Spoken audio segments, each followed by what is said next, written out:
The world watched. The world waited. And then from the chimney atop St. Peter's Basilica it rose. The white smoke, a signal of decision, a harbinger of change. A new supreme pontiff had been chosen. The bells of Rome pealed, their joyous clamor echoing across the globe. Who was this new shepherd, this chosen leader of 1.3 billion souls? The answer resonated with a power that shook the very foundations of the Catholic world: Luis Antonio Cardinal Tagle. From the balconies overlooking St. Peter's Square, the announcement rang out, met by gasps of astonishment and then a wave of thunderous applause. Cardinal Tagle, the Archbishop Emeritus of Manila, once a young priest known for his humility and compassion, stood on the cusp of history. The weight of expectation, the legacy of Peter, rested upon his shoulders. He was the first Asian pope in over 400 years, a beacon of hope for the developing world, a symbol of the Church's ever-evolving identity. Luis Antonio Tagle was born in Manila, Philippines in 1957. His upbringing was modest, his faith deeply ingrained. From a young age, he displayed a keen intellect and a compassionate heart, qualities that would define his life's work. He excelled in his studies, earning a degree in philosophy before entering the seminary. His rise through the ranks of the Church was steady, marked by his dedication to pastoral work and his deep understanding of the challenges facing ordinary Filipinos. He served as a parish priest, a seminary rector, and eventually as Bishop of Imus, a diocese grappling with poverty and social inequality. His time in Imus cemented his reputation as a shepherd of the poor, a man who lived his faith by serving those on the margins of society. In 2011, Pope Benedict XVI appointed him Archbishop of Manila, a position of immense influence in the predominantly Catholic Philippines. Cardinal Tagle's papacy, it was clear from the outset, would be defined by his unwavering commitment to social justice. His time in the Philippines had instilled in him a deep understanding of the plight of the poor and marginalized. He had witnessed firsthand the devastating effects of poverty, inequality, and environmental degradation. These experiences shaped his worldview, his theology, and his vision for the Church. He believed that the Church had a moral imperative to speak out against injustice and to work for the betterment of all, especially the most vulnerable. He often spoke of the preferential option for the poor, a central tenet of Catholic social teaching that calls on Christians to prioritize the needs of the marginalized. He argued that the Church must be a voice for the voiceless, a champion for the oppressed. His papacy, he declared in his first address to the world, would be a papacy of the peripheries, echoing Pope Francis's famous words. The election of Cardinal Tagle sent ripples of excitement and anticipation throughout the global Catholic Church. His elevation to the papacy was seen as a watershed moment, a sign that the Church was truly becoming a global family. From the bustling cities of Latin America to the remote villages of Africa, from the ancient churches of Europe to the burgeoning Christian communities of Asia, Catholics rejoiced at the news. In the Philippines, his election sparked scenes of jubilation. Millions poured into the streets, waving flags, singing hymns, and offering prayers of thanksgiving. Church bells rang out across the archipelago, a symphony of joy celebrating the elevation of one of their own to the highest office in Christendom. It was a moment of immense pride for the Philippines, a nation with a deep and abiding Catholic faith.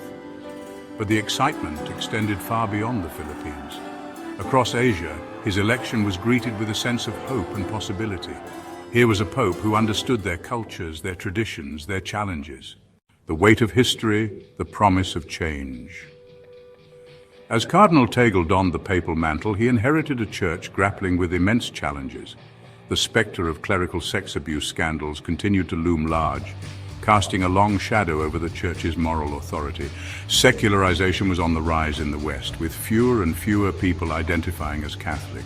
And within the Church itself, deep divisions remained on issues such as divorce, contraception, and the role of women.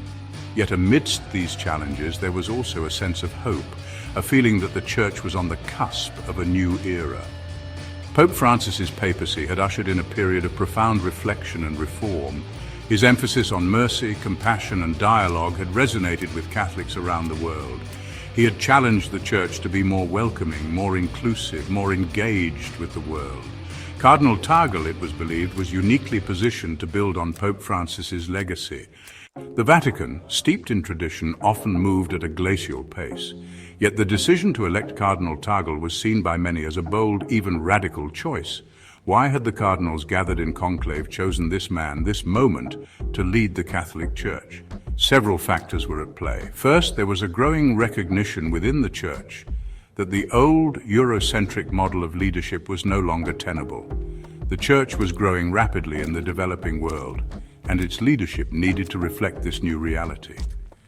Cardinal Tagle's election was a powerful acknowledgement of the shifting demographics of the global Catholic Church. Second, there was a deep hunger within the Church for a leader who could offer a fresh perspective, a new way of being Catholic in the 21st century. Cardinal Tagle's emphasis on dialogue, his commitment to social justice, his ability to connect with people from all walks of life, resonated deeply with many Catholics, especially younger generations. A bridge between worlds. One of Cardinal Tagle's greatest strengths, many believed, was his ability to build bridges between different worlds. He was a man equally at home in the slums of Manila and the halls of the Vatican, a man who could speak the language of both the poor and the powerful. He was a staunch advocate for interreligious dialogue, believing that the world's religions had a shared responsibility to promote peace, justice, and understanding. He had forged strong relationships with leaders of other faiths, including Muslims, Buddhists, and Hindus. He believed that by working together, people of faith could overcome prejudice, build trust, and create a more just and peaceful world. He was also a champion for the marginalized, for those who were often overlooked or ignored. He spoke out forcefully against the evils of human trafficking, calling it a crime against humanity. A vision of unity, a future of hope. In his first papal address, delivered in fluent Italian from the balcony overlooking St. Peter's Square, Pope Tagle offered a vision of unity and hope for the Catholic Church and for the world. He spoke of the need for healing, for reconciliation, for a renewed commitment to social justice. He called on Catholics to be instruments of peace in a world torn apart by conflict and division. He challenged the Church to be more outward-looking, more engaged with the world, more attuned to the needs of the poor and marginalized. He urged Catholics to rediscover the joy of the gospel, the power of love, the importance of forgiveness. His words, spoken with humility and conviction, resonated deeply with the millions gathered in the square and watching on television screens around the world. Here was a leader, they believed, who could unite a fractured church, who could inspire a new generation of Catholics, who could offer a message of hope in a world often shrouded in darkness. Walking in faith, building a better tomorrow. The challenges facing Pope Tagle were immense. The church he inherited was still reeling from scandal, still grappling with its place in a rapidly changing world. Yet there was a palpable sense of hope, a feeling that something new was stirring within the ancient institution. Pope Tagle, with his infectious smile, his gentle demeanor, and his unwavering commitment to social justice, seemed to embody that hope. He was a man of deep faith, a man who believed in the power of love to transform the world. He was a man who, in the words of St. Francis of Assisi, believed in preaching the gospel at all times and, when necessary, using words. His papacy was a reminder that the Church was not a static institution, frozen in time. Please subscribe to our channel History Documentary Hub for more insightful videos and intriguing content.